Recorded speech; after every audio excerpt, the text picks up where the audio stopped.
Gagawa po tayo ngayon ng napakasarap na ulam idea sa ulam recipe na talagang babalik-balikan mo sa sarap. Syempre gagamitan po natin yan ng napakasarap at 100% canola oil natin mula po sa Healthy Chef. Bali meron lang po tayo itong 1 kilo ng ating karne, hiniwal lang natin siya ng paganyan. Pagkatapos mag-crack tayo ng 2 buong itlog.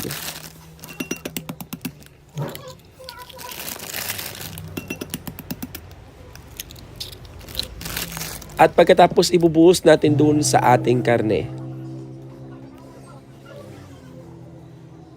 So napaka-budget friendly ng ating recipe ngayon at napakasarap pa at napaka-healthy dahil gumamit tayo ng oil mula po sa Healthy Chef Philippines.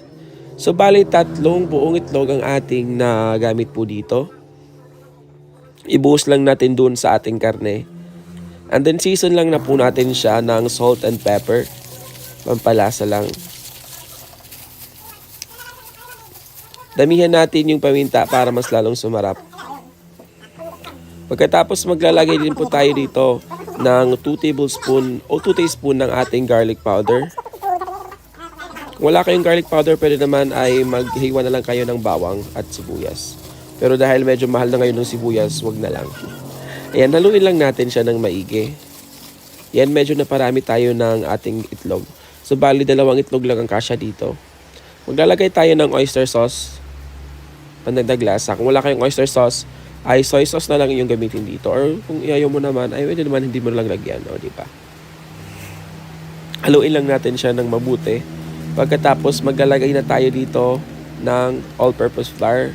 1/2 cup ng ating all-purpose flour lang ang ating ilalagay dito. And then, haluin lang natin. Ayan guys, mas maganda kung ma-marinate natin siya ng 1 hour or overnight. Pero dahil nagmamadali tayo ay agad-agad na natin ito iprito. Mas maganda guys kung i-coat mo ito sa all-purpose flour. Kaya lang medyo tinatamad ako kaya ibuhos na lang natin agad doon. Ayan, kuha lang tayo ng ating induction cooker. Para sa mga nagtatanong ng ating induction cooker, ilalagay ko na lang yung link doon sa ating description box sa baba. Pwede na rin yung ating frying pan. Ayan, gagamit po tayo ng napaka-healthy at 100% na canola oil mula po sa Healthy Chef Philippines. Ayan, available na po ito sa lahat ng leading supermarket stores nationwide. At available na po ito dun sa Shopee at Lazada. For more details po, ay follow na lang yung Facebook page ng Healthy Chef Philippines. Ilalagay ko na lang po sa description box at sa ating comment section sa baba. So, bali nagpainit lang po tayo ng ating canola oil. Antay lang natin siyang medyo uminit and then ipiprito na natin dito yung ating karne. Ayan, napaka-healthy po ng ating recipe ngayon dahil sa ginamit nating oil na mas lalong magpapa-healthy. Ayan, huwag ka nang mag-alala kung ayaw mong medyo oily. Huwag kang mag-alala guys kasi yung ating canola oil ay napaka-healthy guys. Meron po nga palang 2 variant yung ating Healthy Chef Philippines. Yung ating ginamit kanina, yung ating canola oil at yung kanilang panibagong product, yung kanilang soybean oil.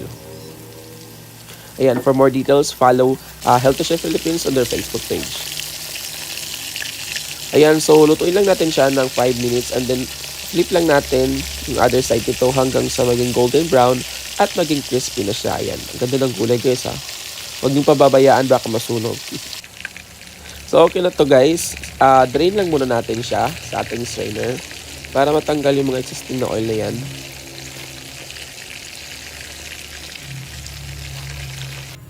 Ayan, pagkatapos maghihiwa po tayo ng ating bawang. Dahil ang gagawin po natin ngayon ay garlic buttered. Ha? Ano ba? Ang lulutuin natin ngayon ay garlic butter pork. Diba? Napakasarap. So, hiwain lang natin siya ng maliliit. Pagkatapos kuha tayo ng ating frying pan. At maglalagay tayo ng 100 grams ng ating butter dito.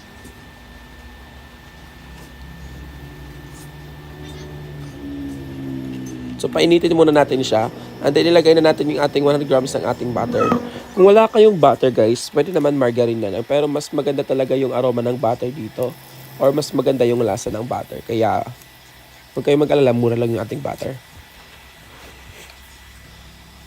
Maglagay na tayo dito ng ating bawang para sabay-sabay na siyang matunaw at sabay-sabay na maluto. Ayan, bawang lang yung ating nilagay dito kasi medyo mahal na yung sibuyas ngayon at Ang ating recipe naman ngayon ay garlic butter. O, diba? Maglalagay din tayo dito ng onion leeks. Aromatics lang ito guys, pandagdag aroma lang. Kung wala naman kayong onion leeks, ay pwede naman hindi na lang nyo lagyan. Ayan, galagay tayo ng garlic powder, pandagdag lasa lang.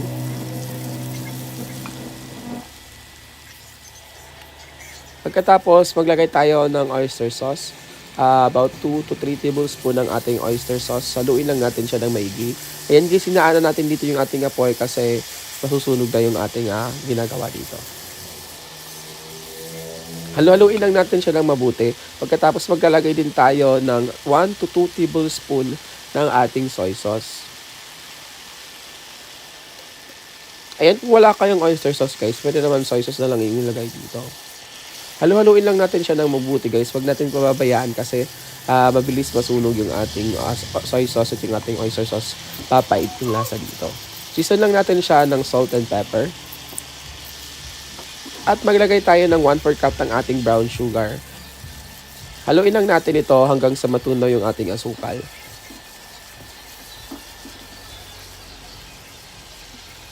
So okay na to. Maglalagay din tayo dito ng konting garlic powder. And then haluin lang natin. Hintay lang tayo ng mga 30 seconds. At ito na ang ating final output. Nalagay na natin, ibubuhusan natin dito yung ating karne, yung naprito natin karne kanina. And then haluin lang natin hanggang sa manuot or mag-corporate dun sa ating karne yung ating ginawang sauce. O diba napakabilis lang ng ating recipe ngayon at hindi mo akalaing nag-level up ito at hindi mo akalaing napaka-healthy dahil ginamitan natin ng Healthy Chef ng canola oil at soybean oil mula po sa Healthy Chef. Ayan, haluin lang natin ng mabuti. Pagkatapos, ililipat lang natin ito sa ating serving plate para mas presentable tingnan. O diba, pang restaurant talaga yung lasa nito at yung kanyang presentation dapat maganda rin guys. Para pang restaurant yung kanyang dating. O diba, pang 5-star hotel na. Ayan, toppings lang natin ng ating onion leeks. Garnish lang natin ng onion leeks para mas presentable tingnan. Ayan. So, eto na guys, ang ating napakasarap na garlic butter pork mula po sa Healthy Chef Philippines. Don't forget to follow their social media accounts for more details sa kanilang 100% canola oil at 100% soybean oil. At huwag mo din kalimutan mag-like and subscribe sa ating YouTube channel at sa ating Facebook page at sa ating TikTok account. Maraming salamat sa panonood. See you again sa ating sa mga susunod na napakasarap na recipe. God bless!